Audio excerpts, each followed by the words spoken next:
13,000 miles of walls, millions of lives. And in the end, it wasn't conquered, it was opened from within. We are told this is the greatest defensive structure ever built. But what if, militarily, it was a massive failure? Let's get one thing straight. The Great Wall isn't one continuous wall. It's a complex system of walls, forts, and towers built by different dynasties over to millennia, most famously the Qin and the Ming. The Qin dynasty started it all, a vision as grand as it was brutal. The cost was astronomical. We're talking about possibly 1 million lives lost, a staggering number and an expense so vast it helped bankrupt the empire and lead to its swift collapse. It was a warning sign, written in stone and paid for in blood. But what was its primary military purpose? To stop the highly mobile nomadic horsemen from the north. And at this fundamental task it repeatedly failed. The first great test came in the 13th century, Genghis Khan and the Mongols. The Mongols were the undisputed masters of mobile warfare, of speed and surprise. To them, a static wall wasn't a fortress. It was an expensive, inconvenient speed bump. They didn't bother with costly head-on assaults against the most fortified sections. Why would they? They simply went around the ends of the wall system or found a gate where the guards were few, bribable, or just plain incompetent. They poured into China, bypassed the great defensive line, and conquered the entire empire. The wall that was supposed to keep them out became a footnote in their story of conquest. Failure number 1.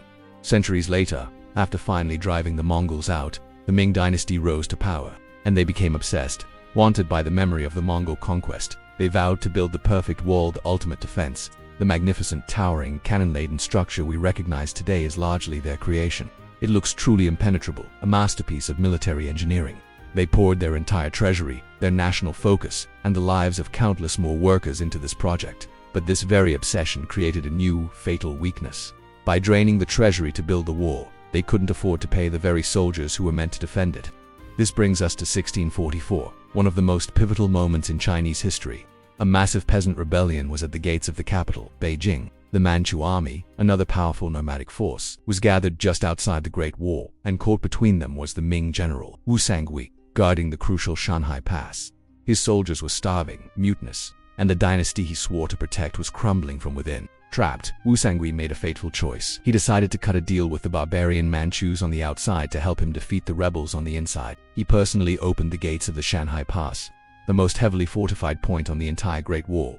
The Manchu army didn't have to break the wall down. They were invited in. They flooded through the open gate unopposed. The Manchus marched into Beijing, crushed the rebellion, and then never left. They seized the Dragon Throne for themselves, ending the Ming Dynasty and establishing their own, the Qing Dynasty, which would rule China for the next 250 years.